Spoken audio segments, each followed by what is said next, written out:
Hello everyone, welcome to our channel education hotspot. अपनी आज की क्लास में हम लोग एमए सोशियोलॉजी की सीरीज़ को आगे कंटिन्यू करेंगे। हम लोग एमएसओ 1 की यूनिट 1 कंप्लीट कर चुके हैं। यूनिट सेकंड का पार्ट फर्स्ट में आप लोगों का कवर करा चुकी हूँ।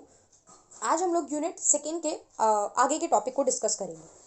देखिए, हम लोगों ने कंसेप्ट और थ्योरी की कुछ बात प्रीवियस क्लास में की थी। तो आज जो हमारा टॉपिक है वो है nature of the concept. Nature, features, characteristics, scope, generally ये वर्ड काइंड ऑफ सिमिलर हो जाते हैं, हम थोड़ा कंफ्यूज हो जाते हैं इन चीज़ों में। तो यहाँ पे हमें बात करनी है कंसेप्ट के नेचर के बारे में। अब कंसेप्ट क्या होता है, इस पर हमने प्रीवियस क्लास में डिस्कशन जो है वो कर लिया था। शॉर्ट में अगर हम लोग रिकॉल करें तो हम देखेंगे कि किसी भी वर्ड को अगर मैं कोई टेक्निकल मीनिंग दे दूं तो वो क्या कहलाता है, कंसेप्ट कहलाता है। अब यहाँ पे अलग अलग बातों से इस चीज़ को प्रूव करने की कोशिश की गई है। देखो, जैसे कहा गया है कि जो बायोलॉजिस्ट होते थे ये क्या करते थे, मॉडर्न मैन को डिस्क्राइब करने के लिए, मतलब ह्यूमन बीइंग मॉडर्न मैन के बारे में जब इन्हें कुछ बात करनी होती थी तो वर्ड यूज़ किया जाता था होमो सैपियंस या फिर वाइज मैन। तो जैसे होमो सैपियन वर्ड हमारे माइंड में आता है तो हम समझ जाते हैं कि होमो सैपियन मतलब क्या हो रहा है, मॉडर्न मैन की बात हो रही है। यहाँ पे मैन जो होता है वो क्या हो गए हैं, अब हम क्या हो गए, बाइपेडल हो गए हैं, दो पैरों पे चलने लगे हैं। इरेक्ट बॉडी पॉस्चर हो गया है। इरेक्ट मतलब आप स्ट्रेट खड़े हो, अब आप दूर तक देख पा रहे हो चीज़ों को। तो होमो सैपियंस की क्या होती थी, अलग कैरेक्टरिस्टिक होती थी। पहले जो अर्लियर मैन होते थे उनको क्या कहा जाता था, होमो इरेक्टस। तो इस तरीके से बायोलॉजिस्ट ने अपनी स्टडी के अकॉर्डिंग क्लासिफिकेशन यहाँ पे की है, अलग अलग कंसेप्ट जो है ये स्टैब्लिश की है। वहीं आगे एक और कंसेप्ट की बात की गई जिसमें यूज किया गया फीवर। अर्लियर क्या होता था, अगर कोई पर्सन बीमार हुआ, हमने क्या कह दिया जनरली कि पर्सन को बुखार चढ़ा हुआ है, नॉर्मल बुखार, एक वर्ड जनरल क्या यूज किया जाता था, फीवर। बट जैसे जैसे डिस्कवरी हुई, ठीक है, डिस्कवरी हुई, एडवांसमेंट आई, मतलब साइंटिफिक टेम्परमेंट लोगों में आई, लोगों ने स्टडी करनी स्टार्ट की, लोगों ने रिसर्च करनी स्टार्ट की। जब आप स्टडी रिसर्च कर रहे हो तो आप किसी चीज का रिजल्ट जो है वो देना स्टार्ट करोगे, राइट। तो यहाँ पे इस बेसिस पे, इन डिस्कवरीज और एडवांसमेंट के बेसिस पे हमें पता चला कि फीवर भी एक टाइप का नहीं होता है। फीवर में भी बहुत सारी फर्दर डिवीजन होती हैं और हर टाइप की अलग अलग कैरेक्टरिस्टिक्स होती है। जैसे कि मलेरिया हो गया, इन्फ्लुएंजा हो गया, ठीक है। अब जब आप इनके कैरेक्टरिस्टिक पकड़ पाते हो कि इस फीवर में ये चीजें होती हैं, ये फीवर इस इंसेक्ट से हो रहा है, कोरोना की बात करें, आपने जब पकड़ा कि ये चीज किस वजह से हो रही है, एक्चुअली में किस बॉडी पार्ट को ये टारगेट कर रही है, तभी तो आप उसका क्योर निकाल पाओगे। तभी तो हमें पता चलेगा कि उसको ठीक कैसे करना है, चीज़ों को कैसे प्रॉपर हमें क्या इलाज देना है, बॉडी को क्या वैक्सीन देनी है, क्या ट्रीटमेंट देनी है। तो यहाँ पे over the period of time discovery हुई, एडवांसमेंट के साथ हमें पता चला कि डिफरेंट टाइप्स होते हैं फीवर्स के भी, सबका अपना अलग नेचर होता है। और फिर उसी नेचर के बेस पे हम पता कर सकते हैं कि आप उस चीज़ को, उस पर्टिकुलर फीवर को हम लोग कैसे क्योर करेंगे। क्लियर। यहीं पे आगे एक और टर्म यूज किया। देखो, साइंस की ब्रांचेस की हम बात करें तो आपको पता होगा ना, physics, chemistry, biology, there are 3 branches. तो यहाँ पे एक और ब्रांच की बात की गई जिसमें हम कह रहे हैं केमिस्ट्री। केमिस्ट्री में अब देखो एटम डिस्कवर किया गया। द स्मॉलेस्ट एटम क्या होता है, स्मॉलेस्ट यूनिट होती है ना। स्मॉलेस्ट यूनिट किसी भी पार्टिकल की, अगर मैं बात करूँ एटम की, आप लोग पढ़ के आए होंगे कि किसी भी पार्टिकल की स्मॉलेस्ट जो यूनिट होती है, स्मॉलेस्ट यूनिट ऑफ पार्टिकल, वो क्या हो जाती है, एटम हो जाती है। अब ये ना लिखा है, वैसे तो सोशियोलॉजी में काम का नहीं है, बट पढ़ रहे हो तो थोड़ा सा एक्स्ट्रा जान लो, देख लो कि एटम को किस ईयर में डिस्कवर किया और किसने किया। एक्स्ट्रा होमवर्क है, चेक करो और मुझे भी बताओ आप लोग कमेंट बॉक्स में कि आप लोगों ने, मुझे पता चलेगा कि प्रॉपर वीडियो देख रहे हो आप लोग और आप लोग जो बोला जा रहा है वो करके चल रहे हो, ठीक है। चेक करो कि एटम की डिस्कवरी किसने की और किस ईयर में की, जिसको पता है तो वेल एंड गुड, ठीक है। अब इस डिस्कवरी के बाद ही क्या किया गया, अलग अलग डिफरेंट एलिमेंट फाइंड आउट किए गए, ठीक है। Group of atom element find out किए गए। टोटल 92 कुछ एलिमेंट की स्टडी यहाँ पे बताया गया कि की गई, स्टार्टिंग में कैलकुलेट किया गया और उनको एटॉमिक वेट दे दिया गया कि हर एटम का अपना पर्टिकुलरली कितना वेट है, सबको अपना वेट दे दिया गया, ठीक है। अब वेट यहाँ पे दे दिया गया तो अब हम यहाँ पे ना मिक्सचर किया गया चीज़ों का। देखो, एटॉमिक वेट असाइन किया गया और उन सबको एक जगह पे लिख दिया गया, और उस जो वेट को एक जगह लिखा गया उसको हम क्या कहते हैं, एटॉमिक टेबल कहते हैं। 10 तक की केमिस्ट्री पढ़ी है तो थोड़ा बहुत लिंक कर पा रहे होंगे, ज़्यादा बहुत दिमाग केमिस्ट्री में लगाना भी नहीं है, बस ये एग्जाम्पल के थ्रू कुछ बातें समझाना चाह रहे हैं, उतनी बातें यहाँ पे समझनी है, ठीक है।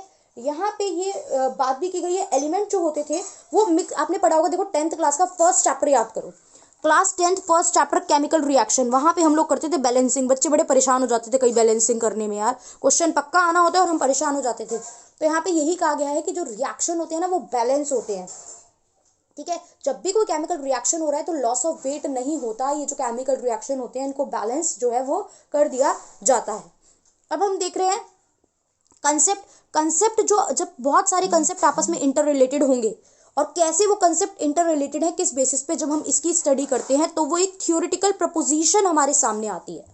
जो कंसेप्ट की इंटर रिलेटेडनेस होती है, जब वो हम लोग जो प्रेजेंट करते हैं वो एक थ्योरेटिकल प्रपोजिशन बन जाती है, और अलग अलग थ्योरेटिकल प्रपोजिशन आपस में एक दूसरे से किस तरीके से लिंक है, इनमें क्या रिलेशन है, जब आप इसकी स्टडी करते हो तो वो बन जाती है थ्योरी। ठीक है, तो relationship inter relatedness among the concept is regarded as theoretical proposition and the interrelatedness among theoretical proposition is regarded as theory. Clear? अब आगे जब हम यहाँ पे बात करेंगे तो हमारे पास टॉपिक आएगा प्रोसेस ऑफ थ्योरी फॉर्मुलेशन। ये थ्योरी फॉर्म कैसे होती है, ठीक है, ये थ्योरी कैसे फॉर्म हो रही है। डायरेक्ट क्वेश्चन एग्जाम में पूछ सकता है थ्योरी फॉर्मुलेशन को लेके, तो ये पॉइंट तो एज इट इज समझने रटने कुछ भी मानो करने पड़ेंगे। ठीक है, तो समझ लो ध्यान से ताकि आपको याद भी रहे एग्जाम में, क्योंकि बहुत कुछ रटना पॉसिबल नहीं है, यही सुन के इसको रट लो। चलो ठीक है, सबसे पहले आप क्या करोगे, जैसे एटम था, मैंने बताया ना एटम स्मॉलेस्ट यूनिट होती है, ऐसे ही हर चीज की जिसकी भी आप स्टडी कर रहे हो कुछ ना कुछ एक छोटी बेसिक यूनिट तो होगी। फॉर एग्जांपल सोसाइटी पे आओ, सोसाइटी की बात करते हैं। सोसाइटी में क्या होता है, आप और मैं, मतलब हम इंडिविजुअल लेवल पे बात करें, ये इंडिविजुअल है, क्या है, इंडिविजुअल है। इन इंडिविजुअल से मिलके ही क्या बन रही है, सोसाइटी बन रही है या कोई ग्रुप बन रहा है। ठीक है, ग्रुप बन रहा है और ग्रुप से मिलके सोसाइटी बन रही है, उसको प्रॉपर अगर हम मिला दें तो स्टेट बन रहे हैं और नेशंस बन रहे हैं। क्लियर? तो यहाँ पे जब मैं सोशियोलॉजिकल लेवल पे बात करूँ तो जो स्मॉलेस्ट यूनिट होती है वो क्या होती है बेटा, वो होती है हमारी यहाँ पे इंडिविजुअल ह्यूमन बींग, मतलब इंडिविजुअल ह्यूमन बींग, आप अकेले, मैं अकेले, हम अपने से रिलेटेड स्टडी करें वो। तो सबसे पहले हमें करना क्या होता है थ्योरी फॉर्मेशन में कि हमें स्मॉलेस्ट यूनिट पहचाननी पड़ती है और ये देखना पड़ता है उनके क्या कैरेक्टरिस्टिक्स हैं। ठीक है, छोटी से छोटी यूनिट पहचानो और उसके क्या कैरेक्टरिस्टिक है, उसके क्या नेचर है, उसके क्या फीचर्स है, वो किस तरीके से कैसे रिएक्ट कर रही है, चाहे वो एटम हो, चाहे वो सेल हो, चाहे वो कोई ह्यूमन बींग हो, सोसाइटी की ह्यूमन बींग हो गई, ठीक है, एटम हो गए, सेल्स हो गए, आपको पता लगाना है उनका क्या नेचर है और वो किस तरीके से रिएक्ट करते हैं, मतलब क्या फीचर्स है उनके। ठीक है, जब ये पता लग पाएगा तब आप क्या कर पाओगे, उनका इंटरेक्शन करा पाओगे ताकि कंपाउंड बन सके, ताकि ग्रुप बन सके। ठीक, जब ये आपके प्रॉपर एटम्स कह लो, ये सब कह लो चीजें जो स्मॉलेस्ट यूनिट होती है, वो जब रिएक्ट करेंगी, आपस में मिलेंगी।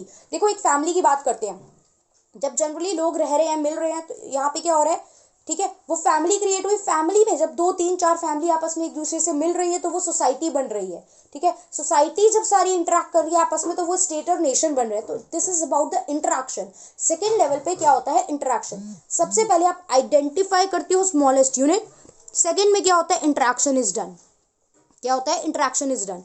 फिर थर्ड लेवल पे, थर्ड पॉइंट पे क्या करते हैं हम लोग, statement that use concept to indicate nature of interaction and their result. हम एक ऐसी स्टेटमेंट, हम एक ऐसी लाइन लेके आते हैं, हम एक ऐसा प्रपोजल, एक ऐसी थ्योरी, कुछ भी आप स्टेटमेंट वर्ड को भी कंसीडर करो, जो कंसेप्ट को यूज करके नेचर बता रहा है इंटरेक्शन का। बहुत सारी चीजें आपने साइंस में पढ़ी है, काफी सारे कंसेप्ट आपने पढ़े हैं। ठीक है, वो एकदम से, अभी आगे भी देखेंगे, एकदम से तो नहीं बन गए ना। ठीक है, आप न्यूटन के लॉ पढ़ते हो, न्यूटन के बारे में आपने न्यूटन के तीनों लॉ ऑफ मोशंस पढ़े होंगे ना, तो वो कहीं स्टडी करी है उन्होंने, उसके बाद उन्होंने वो स्टेटमेंट दी और स्टेटमेंट को प्रूफ करा। तो फिर हम स्टेटमेंट पे बात करते हैं, राइट, फिर हम एक जनरल स्टेटमेंट फ्रेम करते हैं कि दिस जनरली हैपन्स। फिर वो चीज हो रही है या नहीं, उसको आप वेरीफाई करने के लिए करते हो अलग अलग एक्सपेरिमेंटेशन। लाइक देखो क्या हुआ, मैं यहाँ पे एक स्टेटमेंट देती हूँ कि वुमेन डिस्क्रिमिनेशन जो है वो हो रहा है एट द वर्क प्लेस पे वुमेन डिस्क्रिमिनेशन हो रहा है। Now I have to prove that. ठीक है, तो मैं अलग अलग एक्सपेरिमेंट करूंगी, अलग अलग जैसे ऑर्गेनाइजेशन में जाके सर्वे करूंगी, पूछताछ करूंगी, सैलरी पूछूंगी, सेम पोस्ट पे काम कर रहे हैं एक मेल से एक फीमेल से, पूछूंगी कि भाई आपको कोई सेक्सुअल हेरेसमेंट फेस करना पड़ता है क्या, ऑफिस आवर्स में कुछ प्रॉब्लम होती है, ट्रैवलिंग की क्या प्रॉब्लम होती है, आप वर्क प्लेस और घर को कैसे मैनेज करते हो, सो दैट मैं मेल और फीमेल की सिचुएशन को कंपेयर करके अपनी बात को प्रूव कर पाऊँ। तो इसके लिए इसी सब चीज़ों को क्या कहते हैं, एक्सपेरिमेंटेशन। साइंस में एक्सपेरिमेंटेशन लेबोरेटरीज में जाके आप कर सकते हो प्रॉपर। ठीक है, बट सोसाइटी में हम लेबोरेटरी में जाके एक्सपेरिमेंट तो नहीं करते ना, हम सोसाइटी में उतरते हैं, लोगों से पूछते हैं, इंक्वायरी करते हैं। अगर आपने पढ़ा हो कि क्या क्या तरीके होते हैं, क्वेश्चनियर के थ्रू होता है, फील्ड स्टडी होती है, ठीक है, वो सब अभी नहीं देख रहे हैं, बट डिफरेंट तरीके होते हैं रिसर्च करने के। ठीक, और अगर आपने जो स्टेटमेंट दी और एक्सपेरिमेंट करके जो आपने रिजल्ट निकाला उसके बीच में कोई भी डिफरेंस आया, यानी डेविएशन आई, तो अब बताओ कि भैया ये जो डेविएशन आई इसका क्या कारण था, वो भी चेक करो और वो चेक करने के बाद एक नई स्टेटमेंट दो। ठीक है, जो डेविएशन आया, आपने जो स्टेटमेंट दी, उसके बाद अगर कुछ गड़बड़ आई है तो उस स्टेटमेंट कारण पहचानो, और कारण पहचानने के बाद आपने जो भी फिर फाइनलाइज किया, जो फाइनल कंक्लूजन पे पहुंचे, वो स्टेटमेंट एक नई स्टेटमेंट आप हमारे आगे फ्रेम करो। क्लियर। उसके बाद there is a word conceptual abstraction. तो ये कंसेप्चुअल एब्स्ट्रैक्शन एक्चुअली में होता क्या है? देखो, एब्स्ट्रैक्शन की अगर मैं बात करूँ तो एब्स्ट्रैक्ट मतलब क्या चीज़ होती है, जो किसी चीज़ की क्वालिटी पे बात करते हैं हम लोग, ठीक है। और जब कंसेप्चुअल एब्स्ट्रैक्शन वर्ड यूज़ कर रहे हैं तो सिंपल सी बात ये है, देखो आप और मैं किसी कंसेप्ट को देख नहीं सकते हैं। हम देखो मैथ्स में भी कहते हैं ना बहुत सारे, ये फॉर्मूला अप्लाई कर दो, ये कंसेप्ट लगेगा इस पे, ये मेथड लगेगा इस पे, ये इस कंसेप्ट की वजह से ऐसा हो रहा है, ठीक है। तो सिंपल सी बात ये हो जाती है कि आप और मैं इस कंसेप्ट को देख नहीं पा रहे हैं, हम बस उस कंसेप्ट पर तब कुछ स्टडी करके, रिसर्च करके उस कंसेप्ट तक पहुंचे हैं कि अच्छा due to this this this this this we can say that ये जनरली ऐसा होता है, ठीक है।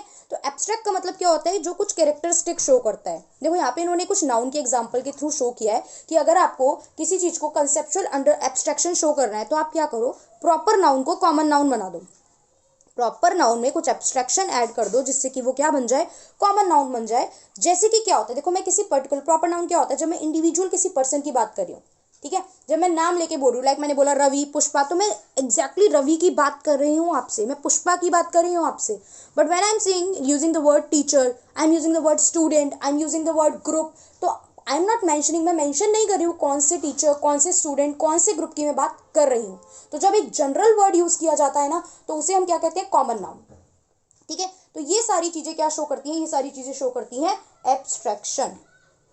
क्लियर हुआ? और यही कंसेप्ट हमारा कहलाता है conceptual abstraction. Is that clear?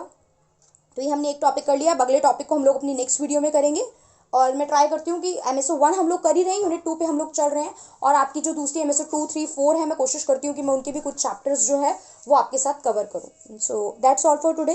Thank you for watching.